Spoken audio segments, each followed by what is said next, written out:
এই দিয়ে শক্তিগড় পার হচ্ছিলাম, তখন দেখতে পেলাম একটা বয়স্ক লোক ভ্যান চালিয়ে যাচ্ছে রোদের মধ্যে, প্রচণ্ড রোদ, রোদের মধ্যে কষ্ট করে ভ্যান চালিয়ে যাচ্ছে। তো আমি টোটো নিয়ে ভাবছি একটু হেল্প করে দেবো, দেখি কতটা কী করতে পারি।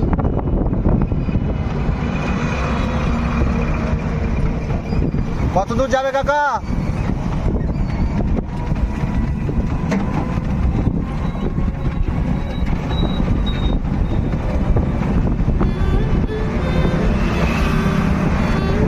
সেই শক্তিগড়ে ওখান থেকে আসছো তো দেখছি।